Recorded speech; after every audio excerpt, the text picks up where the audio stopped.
بلکہ اسے یہ سوچنا چاہیے کہ اللہ اس لائق تمہیں نہیں سمجھ رہا ہے کہ تمہیں اپنی عبادت کرنے کی توفیق عطا فرمائے۔ کسی کے پاس دولت ہے اور وہ کربلا معلیٰ نہیں جا پا رہا ہے تو اس کو یہ سوچنا چاہیے کہ امام حسین ابھی اسے اس قابل نہیں سمجھتے ہیں کہ اسے کربلا میں بلا لیں۔ بے شک بے شک۔ کسی کے پاس دولت ہے، پیسہ ہے، سرمایہ ہے، نام حسین پہ خرچ کرنے پہ کنجوسی کر رہا ہے تو اس کو یہ سوچنا چاہیے کہ امام حسین نہیں چاہتے کہ اس بندے کا پیسہ میرے نام پہ خرچ ہو۔ بے شک۔ عزیزوں یہ بڑی باتیں ہیں، اس کو سوچنا چاہیے اور غور کرنا چاہیے۔ یہ توفیق پروردگار ہے، اس لیے کہ اللہ کا کوئی منصب دیتا ہے تو صلاحیت دیکھ کے دیتا ہے۔ بے شک۔ کسی کو نبی بناتا ہے تو ہر ایک کو نبی نہیں بنا دیتا، جس کے اندر نبوت کی صلاحیت دیکھتا ہے اسے اللہ نبی بناتا ہے۔ بے شک۔ امام ایسے ہی نہیں بنا دیتا، بلکہ قرآن مجید کی آیت ہے ابراہیم ربہ بکلمات فاتمہن قال انی جاعلک للناس اماما، جس کو اللہ امامت کے لائق سمجھتا ہے اسے امام بناتا ہے۔ بے شک۔ اور میں نے کسی مجلس میں عرض کیا تھا کہ یہ نہیں دیکھنا چاہیے کہ ہمارا نام پوسٹر میں ہے کہ نہیں ہے، بلکہ ممبر پہ وہی آتا ہے جس کا نام سیدہ نور کے پوسٹر میں لکھی ہے۔ واہ واہ واہ واہ۔ اللہم صلی اللہ محمد وعلی مولا سلامت رکھتے۔ تو لہذا یہ ساری چیزیں توفیق پروردگار کے اوپر ہیں۔ مجلس فضیادہ آپ بچھا رہے ہیں، مجلس غم بچھا رہے ہیں تو اس کا مطلب یہ ہے کہ پروردگار عالم آپ سے راضی ہے، جناب سیدہ آپ سے خوش ہے، مظلوم کربلا آپ سے راضی ہیں اور اس لائق آپ کو سمجھ رہے ہیں کہ آپ مجلس حسین میں آئیے، مجلس حسین میں بیٹھیے۔ تو لہٰذا قرآن مجید کی جس آیہ وافی الہدایہ کی تلاوت کا شرف حاصل کیا اس میں ارشاد رب العزت ہو رہا ہے یا ایھا الذین آمنوا اتقوا اللہ وکونوا مع الصادقین، اے ایمان لانے والوں اپنے اندر خوف پروردگار پیدا کرو اور سچوں کے ساتھ ہو جاؤ۔ اس سے پہلے جو برسی کی مجلس پڑھی تھی اسی آیت کے اوپر پڑھی تھی، انشاءاللہ اسی آیت کے عنوان سے گفتگو آگے بڑھے گی۔ مولا کائنات کا خطبہ جو ہم نے پڑھا تھا اسی خطبے کے سلسلے میں گفتگو آگے بڑھائی جائے گی۔ یا ایھا الذین آمنوا اتقوا اللہ وکونوا مع الصادقین، اے ایمان لانے والوں۔ قرآن مجید میں یہ لفظ استعمال ہوئی ہے اے ایمان لانے والوں، اس کا مطلب سیدھا ہے کہ اے علی والوں، اور فرما رہے ہیں ایمان لانے والوں سے مراد کون ہے؟ علی والے۔ علی والوں کو مومن کہا گیا ہے۔ یا ایھا الذین آمنوا اتقوا اللہ، اللہ کا تقوی اختیار کرو، وکونوا مع الصادقین، اور سچوں کے ساتھ ہو جاؤ۔ تو سچوں کے ساتھ ہونا ہے تو اس کے لیے ضروری یہ ہے کہ لباس تقوی اپنے بدن پہ آراستہ کرنا پڑے گا، اور لباس تقوی سے پہلے لباس ایمان پہننا پڑے گا، اور لباس ایمان سے پہلے لباس انسانیت پہننا پڑے گا۔ اس لیے کہ سب سے بڑا دھرم، سب سے بڑا مذہب انسانیت کا مذہب ہے۔ انسان کی بگننگ، انسان کی شروعات، انسان کا آغاز انسانیت سے ہوتا ہے۔ افریقہ کا ایک چڑیا گھر ہے، وہاں کے اوپر تمام جانور جو ہے وہ قید ہیں، لیکن ایک کمرہ اس میں ایسا بنا ہوا ہے کہ جس کمرے کے اوپر لکھا ہے most dangerous animal of the world, دنیا کا سب سے خطرناک جانور اس کمرے میں قید ہے۔ اب اس کمرے میں جب آپ جائیے گا تو وہاں کے اوپر جانور وانور نہیں ہے، بلکہ ایک لارج میرر لگا ہوا ہے، ایک بہت بڑا شیشہ لگا ہوا ہے کہ جس میں خود آپ کی تصویر آپ کو نظر آئے گی۔ کہنے کا مطلب یہ ہے کہ دنیا کا سب سے بڑا جانور اگر اپنے آپ کو نہ سنبھالے تو انسان ہے، اس سے بڑا کوئی جانور نہیں ہے۔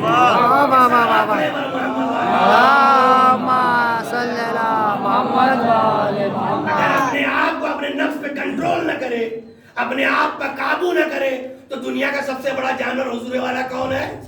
انسان ہے۔ جانور تو کچھ کھیت چرتا ہے لیکن انسان پوری پراپرٹی چرنے کی صلاحیت رکھتا ہے۔ ایک صلوات پڑھے بر محمد محمد۔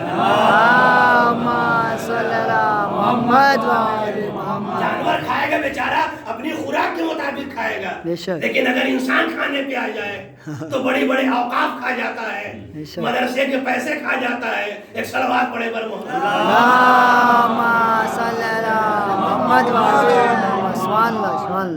بڑی بڑی چیزیں انسان ہضم کر جاتا ہے، اس لیے کہ انسان سے بڑا درندہ اور انسان سے بڑا جانور اگر اپنے نفس کے اوپر کنٹرول نہ کرے تو انسان سے بڑا نہ کوئی جانور ہے، انسان سے بڑا نہ کوئی حیوان ہے، انسان سے بڑا نہ کوئی درندہ ہے۔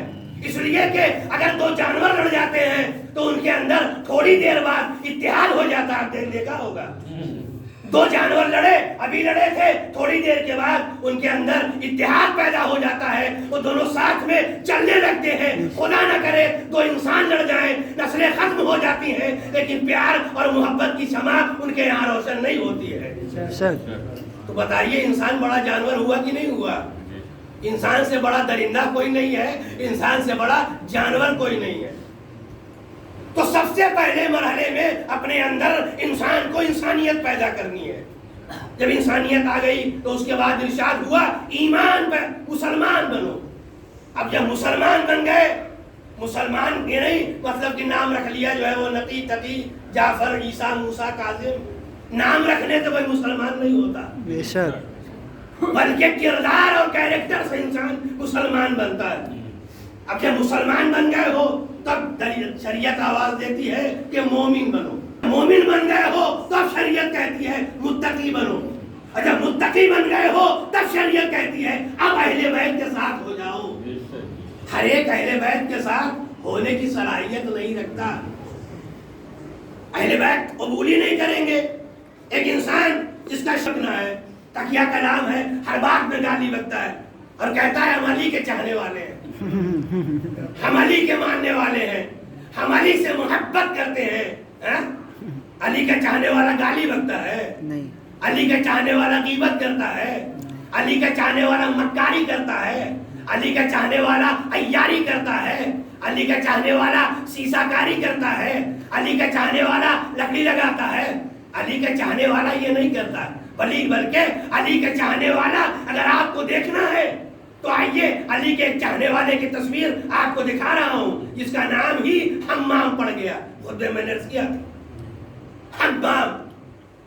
ان صاحب امیر المومنین علی ابن ابی طالب علیہ السلام، اللہم صلی علی محمد وعلی محمد، مولا کے چاہنے والے ہیں جن کا نام حمام ہے۔ کیسے تھے؟ مولا نے خصوصیت بیان کی کہ میرا چاہنے والا کیسا ہوتا ہے۔ کانا رجلا عابدا، وہ رجل عابد تھے، عبادت کرنے والے تھے۔ عبادت کرنے کا مطلب یہ نہیں ہے کہ صرف نماز پڑھنے والے تھے، صرف روزہ رکھنے والے تھے۔ صرف نماز اور روزہ، نماز پڑھ لینا اور روزہ رکھ لینے کا نام عبادت نہیں ہے، بلکہ عبادتوں میں سب سے عظیم عبادت ہے اپنے بال بچوں کے لیے، اپنے گھر والوں کے لیے حلال روزی کا انتظام کرنا۔ بے شک، سبحان اللہ سبحان اللہ۔ عبادت میں سب سے عظیم عبادت ہے اپنے گھر والوں کے لیے حلال رزق کا انتظام کرنا، اس لیے کہ جب تک پیٹ میں مال حلال کا نہ ہوگا نہ نماز قبول ہوگی، نہ روزہ قبول ہوگا، نہ کوئی عبادت قبول ہوگی۔ یقال لہ حمام کانا رجلا عابدا، یہ رجل عابد تھے، عبادت کرنے والے تھے، یعنی خوف پروردگار تھا ان کے اندر۔ یقال لہ حمام، جن کا نام حمام تھا۔ حمام جو نام پڑا، حمام کوئی نام ان کا نہیں تھا، ان کا نام سلمان تھا، لیکن چونکہ ان کے اندر اتنا ہم و غم تھا، اتنا غم تھا قیامت کو لے کر، خوف پروردگار کو لے کر، اتنا داغر اور اتنا کمزور ہو گئے تھے اللہ کے خوف سے کہ ان کو لوگوں نے حمام کہنا شروع کر دیا، یعنی ہم و غم والا، مصیبت والا، غم والا، قیامت کا خوف رکھنے والا۔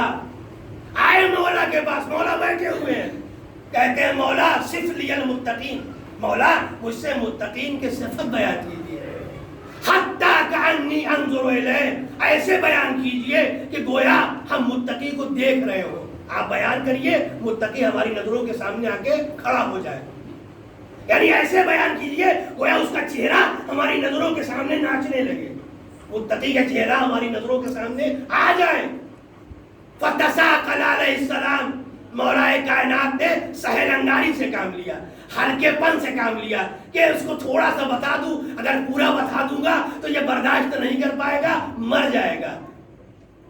فتساقل علیہ السلام، مولا نے ہلکے بیان کیا، فرمایا اتق اللہ واحسن، اے حمام پروردگار اختیار کرو اور احسن اچھا عمل انجام دو. اسی کا نام تقویٰ. اتقوا اللہ واحسن، اے حمام خوف پروردگار اختیار کرو. خوف پروردگار آئے گا کیسے؟ خوف پروردگار آئے گا ایسے کہ انسان کے ذہن میں یہ بات ہونی چاہیے، ہر وقت انسان کے ذہن میں یہ بات ہونی چاہیے، ماں دیکھ رہی ہے کہ نہیں دیکھ رہی ہے، باپ دیکھ رہا ہے کہ نہیں دیکھ رہا ہے، گاؤں والے دیکھ رہے ہیں کہ نہیں دیکھ رہے ہیں، دوست دیکھ رہا ہے کہ نہیں دیکھ رہا ہے، رشتہ دار دیکھ رہے ہیں کہ نہیں دیکھ رہے ہیں، بلکہ یہ ذہن میں ہونا چاہیے کہ ایک ہے جو ہر لمحہ ہمیں دیکھ رہا ہے. بے شک. خدا ہے جس کی نظر ہمیشہ ہمارے اوپر بنی ہوئی ہے. وہ دل کی گہرائیوں سے واقف ہے. تمہارے دل کے اندر کیا چل رہا ہے کوئی جانے نہ جانے، پروردگار جانتا ہے. ما تبدون وما کنتم تکتمون، جو تم دل میں چھپاتے ہو اللہ اس کو بھی جانتا ہے. ابھی تم نے فراڈ نہیں کیا ہے، فراڈ کرنے کی نیت کی ہے، اس نیت سے اللہ واقف ہے. پیسہ لائے ہو کہیں سے کسی کام کے لیے اور لگا دیا کسی کام میں، کوئی جانے نہ جانے وہ جو سب سے اوپر بیٹھا ہوا ہے، جس کے سی سی ٹی وی کیمرے کے اندر تمہاری حرکتیں قید ہو رہی ہیں. قیامت کے دن حدیثیں موجود ہیں، اللہ لائیو دکھائے گا گناہ کرتے ہوئے. ہم سوچتے ہیں کوئی نہیں دیکھ رہا ہے، اللہ نے 2 سی سی ٹی وی کیمرے ہمارے کاندھوں پہ لگائے ہیں جو 24 گھنٹے ہمارے حرکات و سکنات کو دیکھ رہے ہیں. یہ سی سی ٹی وی کیمرے آپ کیمرے کی نظر میں ہیں. ایک صلوات پڑھیے بر محمد لکھا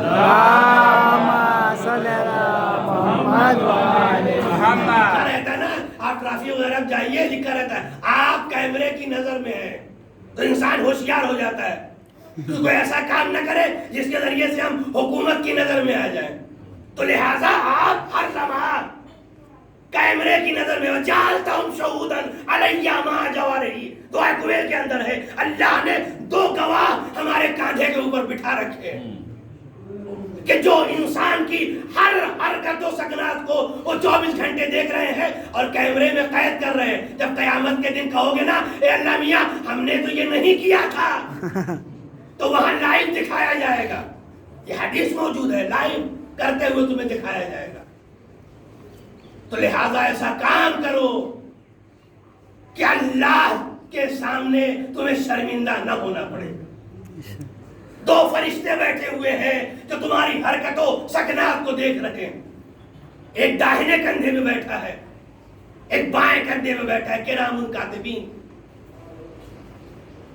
یہ ہماری حرکت و سکنت کو لکھ رہے ہیں. ہم ایک قدم بھی بڑھاتے ہیں نا تو یہ اس کو محفوظ کر لیتے ہیں. گھر کے دروازے پہ ایک چیز لکھوا لو، جب باہر نکلو تو گھر کے دروازے کے اندر حصے میں ایک چیز لکھواؤ، اینا تذہبون.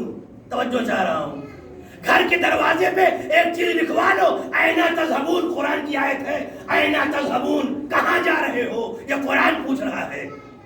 جب گھر کے دروازے پر یہ چیز لکھواؤ گے اینا تذہبون، کہاں جا رہے ہو، قرآن پوچھ رہا ہے، اللہ پوچھ رہا ہے کہ کہاں جا رہے ہو، تو تمہارا قدم وہی نکلنا چاہیے جہاں کے لیے اللہ نے حکم دیا ہے، پیغمبر نے حکم دیا ہے اور نبی نے کہا ہے.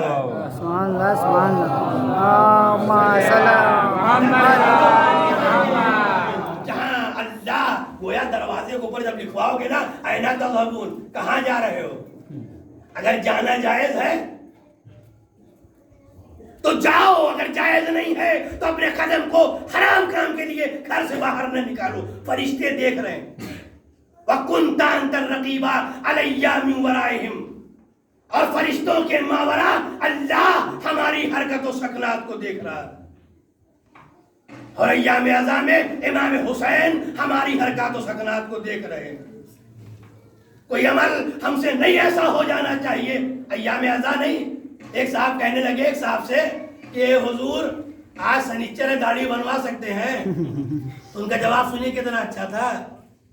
آج سنیچر ہے، داڑھی مڑوا سکتا ہوں، کھول کے کہہ دوں داڑھی مڑوا سکتا ہوں. تو بزرگ نے کہا حضور گناہ کرنے کے لیے دن تاریخ نہیں دیکھا جاتا. ایک صلوات پڑھے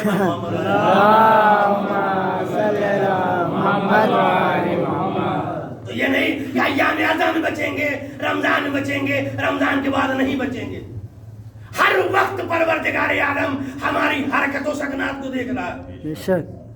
ہم مجلس حسین میں آئے ہیں, رجسٹر میں ہمارا نام درج ہو گیا, ماں ولدیت کے, آنے والے کا بھی نام فرشتے درج کرتے ہیں, اور باپ کا بھی نام رجسٹر کے اندر لکھا جاتا ہے, فلاں ابن فلاں مجلس حسین میں آیا تھا. اس کا اجر ملے گا روز قیامت. عزیزو, یہ عزاداری کوئی معمولی نعمت نہیں ہے, بلکہ یہ حسین کا چراغ ہے عزیزان ایمان, کہ جو ہر عزا خانوں میں روشن ہے, جسے ہدایت کا چراغ کہا گیا ہے. حسین کے لیے ایک جملہ رسول اللہ نے فرمایا تھا, ان الحسین مصباح الہدی, حسین ہدایت کا. آج یہ مجلسیں نہیں ہو رہی ہیں عزا خانوں میں, بلکہ یہ حسینیت کا چراغ ہے جو ہر عزا خانوں کو روشن کیے ہوئے ہے ہدایت کے ساتھ. پوچھئے عزاداری کے سلسلے میں لوگوں نے اپنی اولادیں قربان کر دی. ایک خانوادہ ہے, ایک گھر ہے کہ جہاں پر ایام عزا قریب ہے, محرم ہے, اور وہاں پر عزا خانے کا سامان کا انتظام نہیں ہوا ہے. ایام عزا آ گیا, محرم آ گیا, لیکن سامان عزا کا اہتمام نہیں ہوا. عزاداروں, ایک مرتبہ وہ شخص جاتا ہے اور جانے کے بعد غازی ابوالفضل عباس کے روضے پہ جاتا ہے, اور جانے کے بعد کہتا ہے مولا اب کی تبرک کا انتظام نہیں ہو پایا, اے مولا عزاداری کیسے کی جائے. عزاداروں, ایک مرتبہ رات میں جب سویا تو عالم خواب میں کیا دیکھتا ہے, کوئی آیا ہے اور کہتا ہے کہ فلاں علاقے پہ آ جانا, وہاں تمہارے لیے کوئی تبرک لے کے کھڑا ہوگا, گٹری لے کے کھڑا ہوگا. عزاداروں, جب صبح بیدار ہوا, ایک مرتبہ اس مقام کی طرف چلا جہاں خواب میں بتایا گیا تھا. ارے جب پہنچا تو کیا دیکھا, ایک گھڑ سوار ہے جو تبرک کی گٹری زمین پر رکھتا ہے. عزاداروں, وہ عزادار اٹھانا چاہتا ہے, تبرک کی گٹری نہیں اٹھتی, وزن بہت زیادہ ہے. ایک مرتبہ کہتا ہے اے بھائی ذرا اتر کے اس کو اٹھانے میں میری مدد کر دے, میرے ہاتھ سے نہیں اٹھتا. ارے وہ آنے والا کہتا ہے اے بھائی ارے میرے ہاتھ نہیں ہے, میرے ہاتھ تو سکینہ کی محبت میں, ارے کربلا میں کٹ گئے. میں عباس تیرے لیے سامان عزا لے کر آیا ہوں.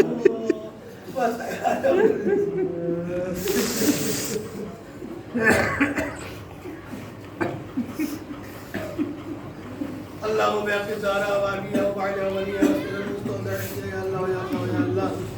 ہمارے آپ تجھے واسطہ محمد والے محمد کا ہماری مجلس پڑھنے کو اپنی بارگاہ میں قبول فرما. الہی آمین. اے میرے اللہ, پانی مجلس کی کوئی مجلس کو اپنی بارگاہ میں قبول فرما. الہی آمین. اے میرے اللہ, جو بھی حاضرین مجلس میں بیٹھے پروردگار ان کی تمام نیک تمناؤں کو پورا فرما. الہی آمین. پروردگار, جن کے گھر میں جو بھی مریض ہے پروردگار ان کو شفا عاجل اور کاملہ نصیب فرما. الہی آمین. پروردگار, جو بھی لاوند ہے پروردگار انہیں اولاد نرینہ عطا فرما. الہی آمین. اے میرے اللہ, تجھے واسطہ ہے محمد والے محمد کا ہم سب کے تمام قبائل و صغائر گناہوں کو بخش دے.